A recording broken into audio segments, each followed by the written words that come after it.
করোনার ভয়াবহ মহামারী আমরা তো দেখেছি 2020 সালে। 2026 মাত্র 6 বছরের গ্যাপে আমাদের কি আবারও দেখতে হতে পারে একটা বড় যুদ্ধ, যাকে আমরা থার্ড ওয়ার্ল্ড ওয়ারও বলতে পারি? কি হচ্ছে বিশ্বের রাজনীতি, ভারতে এর প্রভাব কতটা এসে পড়বে? আমরা তো প্রত্যেকেই কম বেশি কিছু না কিছু বিনিয়োগ করেই থাকি, নয় শেয়ার মার্কেটে, নয় এসআইপিতে, নয় ব্যাংকে। এইগুলো সুদ কি আরো কমে গেল? ভারতের নীতিতে কি একটা বড় ধাক্কা লাগলো? কারণ দুদিন আগেই আমরা খবরটি পেয়ে গেছি, মার্কিন যুক্তরাষ্ট্র মানে আমেরিকা ভারতে 500% ট্যারিফ লাগিয়েছে। আরে ভাই, ইতিহাসে সাঁওতাল বিদ্রোহ যখন পড়েছি তখনও জমিদাররা সাঁওতালদের ওপরে এত পরিমাণ শুল্ক লাগায়নি। 200 থেকে 300% শুল্ক লাগিয়েছিল, সেটা সব থেকে বেশি।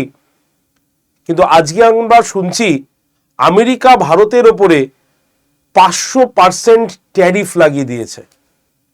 কি হবে ভারতের অর্থনীতি? কেনই বা এই ঘটনাটা ঘটলো?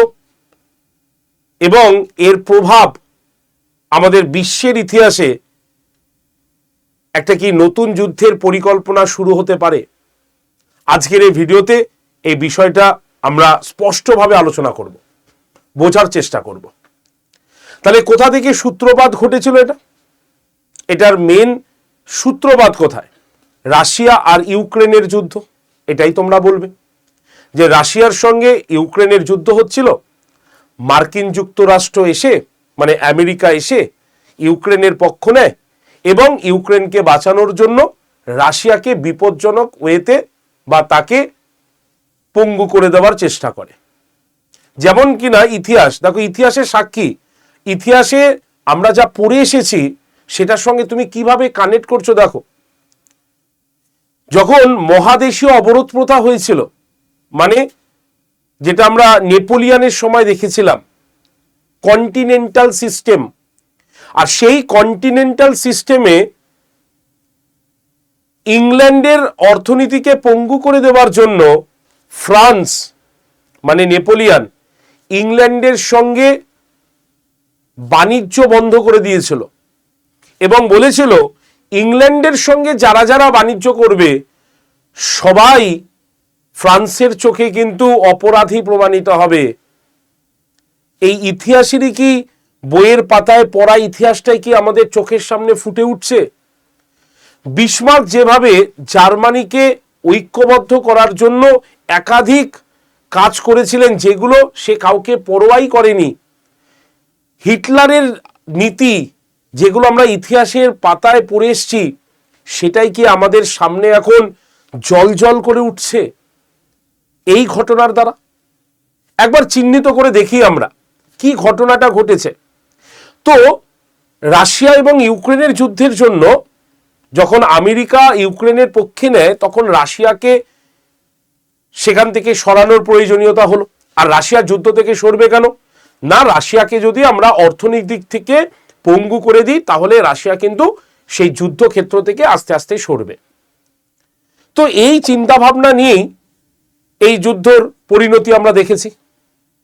কিন্তু এটাই কিন্তু অরিজিনাল কারণ নয়। আমরা যেটা চোখের সামনে দেখছি এটা কিন্তু অরিজিনাল কারণ নয়। অরিজিনাল কারণটা যদি দেখি তাহলে দেখতে পাবো আমরা হিন্দুস্তান টাইমসে একদম পরিষ্কার রয়েছে, ইউএস নেশন ডেপ্ট রিচ রেকর্ড 37 কত রয়েছে তোমার ট্রিলিয়ন রয়েছে, মানে এত পরিমাণ দেনা আমেরিকা কিন্তু করে রেখেছে। এটা কেন করেছে যদি আমরা বলি, ইলেকশনের ফান্ডিং এটা একটা বিশালভাবে দরকার। ইলেকশন ফান্ডিং, এই তো আমাদের পরের 2 মাস পরেই আমাদের পশ্চিমবঙ্গে ইলেকশন রয়েছে, দেখবে বিভিন্ন জায়গায় জনসমাবেশ হচ্ছে তো, কর্মীদের নিয়ে আসা হচ্ছে, তাদেরকে খাওয়া দাওয়া দিতে হচ্ছে, পকেটে 2 পয়সা গুঁজে দিতে হচ্ছে, অর্থাৎ একটা হিউজ খরচা। এটা তো অবশ্যই দরকার হয়। তোমরা নিজেরাও জানো, অথবা যারা এই জিওপলিটিক্স নিয়ে পড়াশোনা করি বা দেখি, তারা নিজেরাও দেখেছি যে ডোনাল্ড ট্রাম্প যখন ক্ষমতায় আসছিলেন তখন তিনি পরিষ্কারভাবে তার ডোনেটের কথা বলেছিলেন। কারণ আমাদের ভারতে ইলেকশনে যে ফান্ডিং হয় সেটা মোটামুটি লুকিয়ে চুরিয়ে হয়, কারণ তারা মনে করে যে এটাই তাদের নীতি এবং এটাই দীর্ঘদিন ধরে চলে এসছে। কিন্তু আমেরিকার ক্ষেত্রে তো সেটা হয় না। আমেরিকা খুল্লাম খুল্লা সেই কাজটি করে, অর্থাৎ যার কাছে পয়সা আছে সেই ক্ষমতাবান। তো ডোনাল্ড ট্রাম্প পরিষ্কারভাবে অ্যানাউন্সমেন্ট করেছিল যে দেখো ভাই, আমাকে যে টাকা এখন সাহায্য করবে, আমি প্রেসিডেন্ট হয়ে আসলে আমি সেই টাকাগুলো তোমাদের রিটার্ন করে দেব। ঠিক আছে, তো স্বাভাবিকভাবে সেই রিটার্নের জন্য সে টাকা তুলেছে, এবং এই টাকা সব থেকে বেশি কে দিয়েছে বা কোন কোম্পানিগুলো দিয়েছে? অয়েল যারা কোম্পানি রয়েছে সেই অয়েল কোম্পানিগুলো তাকে টাকা দিয়েছে। তো এবার তো প্রেসিডেন্ট হয়ে গেছে, এবার সেটাকে রিটার্ন করতে হবে। আর এই রিটার্ন করার জন্য আমেরিকা কিন্তু যাচ্ছে না তাই কাজ করে যাচ্ছে, এবং সেটা ডোনাল্ড ট্রাম্পের মতো। ডোনাল্ড ট্রাম্পের দ্বারাই দেখতে পাচ্ছি আমরা কাজগুলো হচ্ছে। তো কিভাবে ঘটনাটা ঘটতে চলেছে, যদি আমরা একটু আগেকার ঘটনা আলোচনা করি তাহলে বর্তমান পরিপ্রেক্ষিটাকে ধরতে পারবো। আগের প্রেক্ষাপট যদি আমরা দেখি তাহলে আমরা দেখব যে ইন্ডিয়া কি করছিল, রাশিয়ার কাছ থেকে তেল কিনছিল। এটা একটা সব থেকে বড় সমস্যা।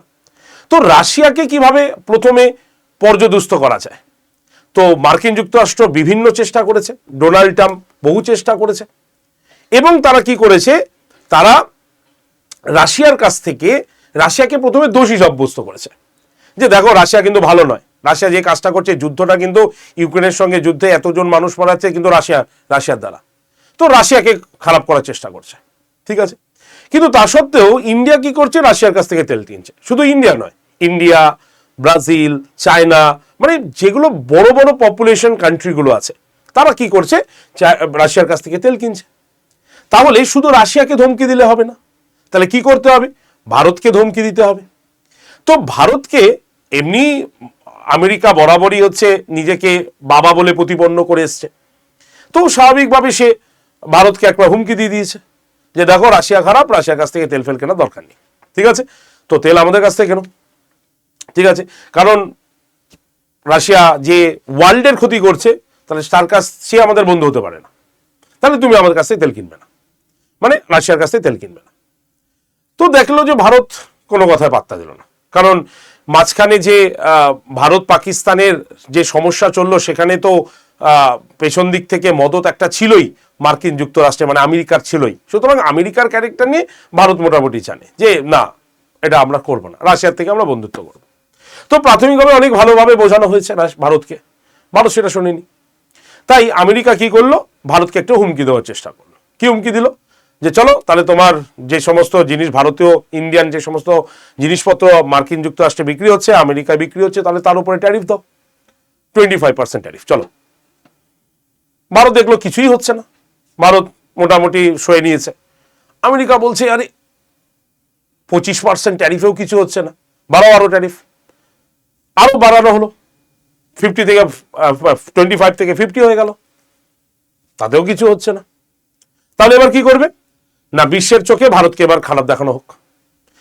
আমেরিকা ডোনাল্ড ট্রাম্প সেও প্রচেষ্টাও করে ফেলেছে, কিন্তু তাতেও ভারত কিন্তু নত হয়নি। আর এই যে ভারত নত হলো না, পুরো বিষয়টাই খিল্লি হয়ে দাঁড়ালো আমেরিকার জনতার কাছে। কেন, কারণ আমেরিকার জনতা এসে বলে আরে ট্রাম্প, এই ভারতের মতো দেশকে তুই সোজা করতে পারলি না, তাহলে কি হলো, তাহলে ট্রাম্পের ওপরে নিজের দেশে লোকই হাসলো। তখন ট্রাম্পও কি হলো, বুঝে গেল বাস, তাহলে এবার ভারতকে ফাইনালি একটা অ্যাটাক করা যাক। আর সেই অ্যাটাকের ফলটাই হচ্ছে কি, সরাসরি কি করা হলো, তোমার লিন্ডসে গ্রাহাম, যিনি কে ছিলেন একজন সেনেটর, মানে এখনকার আমরা আমাদের হিসাবে এমপি বলি, তাকে বলে দিল যে তাহলে 500%, 500% ট্যারিফ ভারতের উপর লাগানো যাক, এরকম একটা বিল পাস করাও। দুদিন পরে বিলটা চলেও আসবে। সুতরাং ভারতের উপরে 500% শুল্ক লাগু হয়ে গেল, ব্যাস। তাহলে ভারতের প্রতি যে 500% যে শুল্ক ধার্য হলো, এবার ভারত কি করবে, আমেরিকা তো বলে দিল, তাহলে ভারত ওপরে 500% ট্যারিফ লেগে গেল, এবার ভারত কি করবে। তাহলে এটা শুধু ভারত নয়, এরপরে দেখবে ব্রাজিলও রয়েছে, চায়নাও রয়েছে। তাহলে ব্রাজিলের দ্বারা কিছু সম্ভব হবে না, এটা ধরে নিলাম, ভারতেরটা আমি পরে বলছি। এবার যদি আমি বলি হচ্ছে চীনের কথা, তাহলে চীন হয়তো কিছু করতে পারে কিন্তু করবে না। ঠিক আছে, চীন করতে পারে, যদি চীন খেলাটাকে ঘোলাতে পারে।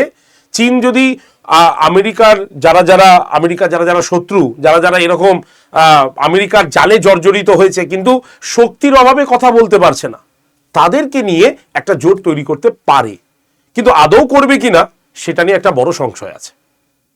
তো ভারত কি করবে? এবার আমাদের উদ্দেশ্য ভারত কি করবে। ভারত কি এখনো আমেরিকার সঙ্গে লড়ে যাবে?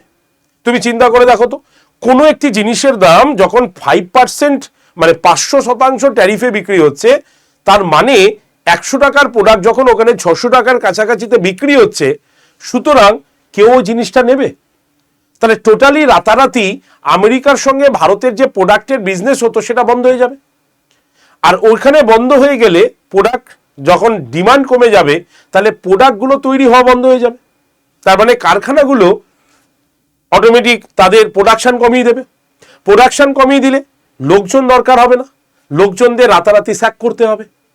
তাহলে দেখা যাবে রাতারাতি এর জন্য বেশ কিছু মানুষ কিন্তু স্যাকও হয়ে যাবে, তাদের কাছ থেকে তারা সরে যেতে হবে তাদেরকে। তাহলে ভারত কি এখনো লড়ে যাবে? না, সম্ভব নয়। কেউ কি চাইবে? কেউ কি আছে যে আমেরিকার সঙ্গে লড়াই চালিয়ে যেতে হবে বলে আমরা নিজের কাজ বন্ধ করে দেবো? কেউ করবে না, কারণ সবারই পেট আছে ভাই। তাহলে ভারতের কি করতে হবে এখন? ভারত আপোষে জিনিসটাকে মেনে নিতে হবে, তাকে মানতেই হবে, কিছু করার নেই। কেন মানতে হবে? কারণ দেখো, রাশিয়া থেকে যে পরিমাণ, যে দামে ভারত তেল কেনে, যদি ইউরোপ থেকেও সেই তেল কেনে, তাতেও খুব একটা বেশি হেরফের হবে না, কারণ বিশ্বের বাজারে তেলের দাম মোটামুটি একই রকমই রয়েছে। সুতরাং ভারত তো আগে নিজেকে প্রোটেক্ট করবে, তাই ভারত কিন্তু এটাকে মেনে নিতে বাধ্য হবে যে ঠিক আছে, আমার রাশিয়া থেকে তেল কেনার দরকার নেই, আমি আমেরিকার থেকেই তেল কিনবো। তাহলে এইখানে শুনে তোমার কি মনে হতে পারে? তাহলে ভারত পরাজিত হয়ে গেল। কিন্তু না, ভারত কিন্তু পরাজিত হয়নি। এখানেই কিন্তু আসল খেলাটা। ভারত কিন্তু পরাজিত হয়নি, ভারত তার ইমেজটাকে ধরে রাখবে এবং এটাই পরবর্তীকালে ভারতের জয় হবে। কিভাবে বুঝতে পারলে না তো? একটু ছোট্ট করে বুঝিয়ে দিই। দেখো, রাশিয়ার কথাটা বলি। রাশিয়া কি করবে এখন? দেখো, রাশিয়া কি করবে আমরা সবাই জানি। রাশিয়ার কাছে নিউক্লিয়ার যে অস্ত্র রয়েছে সেটা আমেরিকার থেকে প্রায় 500টি বেশিও রয়েছে অস্ত্র। তাহলে রাশিয়া যখন দেখছে আমার তো পিঠ থেকে গেছে, আমি তা সরতে পারবো না, আমার সঙ্গে সবাই বিজনেস বন্ধ করে দিচ্ছে, কারণ রাশিয়ার সোর্স অফ ইনকাম, বিজনেসের মেন জায়গাটাই হচ্ছে তেল। তাহলে সব দেশ যদি তার কাছে তেল কেনা বন্ধ করে দেয়, তাহলে রাশিয়া কি করবে? দেয়ালে পিঠ থেকে যাবে। তখন রাশিয়া কি করতে পারে? রাশিয়া তখন ভাবতে পারে যে যা, তাহলে আমি যখন মরবো তাহলে আমি সবাইকে নিয়ে মরবো। ঠিক আছে, তো আমি যুদ্ধের জন্য প্রস্তুত। তোমরা হয়তো আজকে সকালে নিউজও দেখেছো, আমেরিকা রাশিয়ার দুটো অয়েল তোমার কি বলে জাহাজকে তারা কিন্তু আটক করে দিয়েছে। আজকে সকালে নিউজ দেখেছো, এবং এই নিউজও তুমি দেখেছো রাশিয়া কিন্তু প্রস্তুত হচ্ছে যুদ্ধের জন্য। পরিষ্কার, ওই যে বললাম, রাশিয়ার কাছে আর কিছু করার নেই, কারণ যখন সবাই তার সঙ্গে বিজনেস বন্ধ করে দিয়েছে, তাহলে এবার রাশিয়া কি করবে? রাশিয়া একটা কাজই করতে পারে, যে নিজে যখন মরবো তো আমি সবাইকে নিয়ে মরবো। এতেও আমেরিকার কোনো ভয় নেই, জানো তো? আমেরিকা কি বলেছে? ডোনাল্ড ট্রাম্প বলেছে যে আমি মরবো না, ঠিক আছে, আমি মরবো না, আমি ঠিক আমার ব্যবস্থা করে নেবো। ঠিক আছে, তাহলে আরো একটা কি যুদ্ধের পরিস্থিতি তৈরি হচ্ছে? এটা একটা বড় প্রশ্ন। তবে এই যে যুদ্ধের পরিস্থিতি যাতে তৈরি না হয়, সেই জায়গাটাও কিন্তু ডোনাল্ড ট্রাম্প একদম বাজেভাবে বন্ধ করে দিয়েছে। কারণ আমরা সবাই জানি যে ডোনাল্ড ট্রাম্প 66টা ইন্টারন্যাশনাল বডি থেকে নিজেকে সরিয়ে নিয়েছে, এবং এই 66টা ইন্টারন্যাশনাল বডির মধ্যে 35টা ইউএনের। ঠিক আছে, ইউএনের কি? ইউএনের এই বডিটার কাজ কি ছিল? যাতে দেশগুলো নিজেদের মধ্যে যুদ্ধ না করে, কোনো সমস্যা হলে পারস্পরিক আলোচনার ভিত্তিতে যাতে সমস্যাটা মেটাতে পারে। ঠিক আছে, তো এই যে 66টা যে ইন্টারন্যাশনাল বডি, সেখানেও আমেরিকা কিন্তু নিজের প্রভাব প্রতিপত্তি দেখিয়েছে এক সময়, এবং এখনো দেখায়। কিন্তু এবার তারা কি করলো? ডোনাল্ড ট্রাম্প বললো আমি বেরিয়ে যাচ্ছি, আমার জানার দরকার নেই তোমরা কি করছে, তোমরা কি করছো, আমার জানার কিচ্ছু দরকার নেই, আমি যেটা বলবো সেটা তোমাকে মানতে হবে, যদি না মানো তাহলে তোমার কপালে দুঃখ আছে। মানে একদম বাজে ঔদ্ধত্যর ব্যাপার, যেটা ইতিহাসে আমরা বিসমার্কের সময় এরকম জিনিসটা দেখিনি, যেটা তিনি করছেন আর কি। এবং এর এফেক্ট একটা আসবে, এর এফেক্ট একটা পড়তে বাধ্য, পড়বেই এটা। ঠিক আছে, কারণ আমেরিকা মনে করে যে আমার হাতে তেল আছে। ভেনেজুয়েলার দেখতে পেলে, যে দেশ ভেনেজুয়েলার প্রেসিডেন্টকে মানে কি বলবো লুট করে নিয়ে এলো, তার কাছে আবার আইন বলে কিছু আছে তার কাছে আইন? কিচ্ছু তার কাছে আইন নেই। তুমি এই যে জিওপলিটিক্সটা খুব বাজে একটা জিনিস, যখন তখন চেঞ্জ হয়ে যাবে। তুমি নিজের লক্ষ্য করে দেখো না, আমি তো ইতিহাস পড়াই, তো আমি সেখানে তোমাদের ফ্রান্স এবং ব্রিটেনের সম্পর্ককে প্রথম থেকে নেপোলিয়নের সময় থেকে প্রচন্ড খারাপ ছিল। একটা সময়, এটা প্রায় 100-200 বছর, একদম 100 বছর পর্যন্ত খারাপ ছিল, কিন্তু একটা সময় এসে তারা কিন্তু নিজেদের আবার সেই জায়গাতে সেটেল করে দিয়েছে। এর প্রভাব পড়বে যখন কোনো ঘটনা ঘটে, সেই ঘটনার পরিণতি ঘটবেই, এবং আমেরিকা সেই পরিণতিটা নিজের চোখে দেখবে। কারণ আমেরিকা এখন নিজে মনে করছে যে আমার কিছু দরকার নেই, আমার শুধু তেল তুলবো, বিক্রি করব, তাতে আমার মানে গ্লোবালের সিস্টেমে যা কিছু হয়ে যাক, আমি কিচ্ছু দেখব না, আমি আমার প্রফিটটা বুঝে নেব। তাতে যদি দেশগুলোতে সুনামি হয়, গ্লেসিয়ার যদি ঘষে যায়, মানুষ যদি মরে যায়, তাহলে আমি কি করব? আমার আমেরিকাকে সরিয়ে আমি ইউরোপের গ্রিনল্যান্ডে চলে যাব। এর জন্য দেখো গ্রিনল্যান্ড ডিমান্ড করেছে। ইউরোপ তো হতবাক, আরে ভাই আমার গ্রিনল্যান্ডটা চেয়েছে, গ্রিনল্যান্ডে তো এখন গ্লেসিয়ার রয়েছে। আরে ঠিক আছে, ডোনাল্ড ট্রাম্প বলছে আমি ব্যবস্থা বুঝে নেব। তাহলে যার যত ঔদ্ধত্য বাড়বে না, তার পতনটা খুব তাড়াতাড়ি তুমি দেখতে পাবে। তুমি ব্রিটিশদের সঙ্গে ব্রিটিশ শাসন ব্যবস্থা একবার তুলনা করে দেখো। আমাদের ভারতবর্ষে ব্রিটিশরা তো শাসন করেছে এক সময়, তো এই যে ব্রিটিশ শাসন যে করেছে, তারাও তো জোর যার মুল্লুক তারটা করতে পারতো নাকি? কোনো রাজার কাছে যেত, বলতো এই রাজ্য ছেড়ে দাও, রাজ্য আমার, বলতে তো পারতো, কিন্তু তারা বলেনি। তারা বিভিন্ন রকম ছলচাতুরি করেছে, তারা যাতে বিভিন্ন রকম সোশ্যাল কিছু নতুন ওয়ার্ক করেছে, ভারতীয়দের শিক্ষিত করেছে, কিন্তু সবকটার পেছনে তাদের লক্ষ্য ছিল শোষণ। কিন্তু সেটা খুল্লা তারা বলেনি। কিন্তু কেন বলেনি? কারণ ইমেজ হচ্ছে সব থেকে আগে দরকার, সফটনেসটা আগে দরকার। ঠিক আছে, ভারতীয়রা বুঝতে পারতো যে ব্রিটিশরা আমাদের কাছ থেকে কি করতে চাইছে, ব্রিটিশরা কি চাইছে, কিন্তু ব্রিটিশরা কি করতো, কিছু দেওয়ার বিনিময়ে কিছু নিত। ঠিক আছে, তো আমেরিকা সেই জায়গাটা কিন্তু করেনি। তাই ব্রিটিশদের যে পলিটিক্স, সেটা হচ্ছে সব পলিটিক্স, কিন্তু আমেরিকার কি হলো, আমেরিকা কিন্তু সব থেকে খুল্লা কাজ করে যাচ্ছে। নিজেকে মনে করছে যে আমি হচ্ছে রাজা, আমার উপরে কেউ নেই, যে শুনবে না তাকে আমরা মেরে দেবো, যে আসবে আমাদের সামনে তার উপরেই করে দেবো, সরিয়ে দেবো। মানে আমেরিকা হচ্ছে বস, ওয়ার্ল্ডের বস, নিজেকে ওয়ার্ল্ডের বস বলে মনে করছে। তুমি নিজে দেখো, আমেরিকার যেটা ভারত যে 120টা দেশ নিয়ে আইএসএ তৈরি করেছিল, মানে ইন্টারন্যাশনাল সোলার অ্যালায়েন্স, যার গুরগাঁওতে হচ্ছে, যার তোমার গুরগামে যার হেড অফিস, সেখান থেকেও নিজেকে সরিয়েছে। বলছে ওইগুলো রিসার্চের দরকার, আমাদের কাছে যা তেল আছে, আমেরিকা বলছে আমাদের কাছে যা তেল আছে তা 40 বছর চলে যাবে, 40 বছর আপনারা রিসার্চ করো, আমরা এখন রিসার্চের দিকে মাথা দেবো না। তাই একদম 66টা বাড়ি থেকে আমেরিকা নিজেকে সরিয়ে নিয়েছে। তাহলে এর পরিণতি কি হবে জানো তো? এর পরিণতি হবে যে আমেরিকার কথা শুনতো যারা, একটা সময় আমেরিকার কথা যারা ভরসা করত, বিশ্বাস করত, যে না আমেরিকা বলেছে গণতন্ত্র, যে ঠিক বিষয়টা করে দেবে, ঠিক আছে ঠিক করবে, এই জায়গাটা আস্তে আস্তে নষ্ট হয়ে যাবে। তখন যখন আমেরিকা একটা সময় বলবে না যে এ হচ্ছে এই রাষ্ট্রপতি ঠিক নয়, এই ঠিকঠাক কাজ করছে না, আমেরিকাকে তখন অন্য কেউ বলবে, অন্য সেই দেশ বলবে এই তুই তোর দিকে মন দে, আমি আমার দিকে কাজ করছি, কারণ তুই তো মিথ্যাবাদী তুই।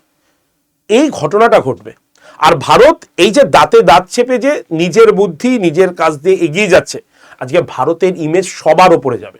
এই যে আজকের ডেট দিয়ে বলে গেলাম, মিলিনিও তুমি কথাটা, ভারত ঠিক তার ইমেজটাকে বজায় রেখেছে। ঠিক আছে, আর যারা এখন ভাবছি না এই যে যুদ্ধের পরিস্থিতিতে আমাদের অর্থনীতির ক্ষেত্রে একটা বড় পরিবর্তন হবে, হ্যাঁ পরিবর্তন তো একটা হবে, তবে বড় পরিবর্তন হবে কিনা সেটা বলা মুশকিল। কেন? কারণ হচ্ছে খুব ভালো করে দেখো, সমস্যাটা হচ্ছে রাশিয়ার তেল কেনা নিয়ে হয়েছে ভারতের, তাই তো?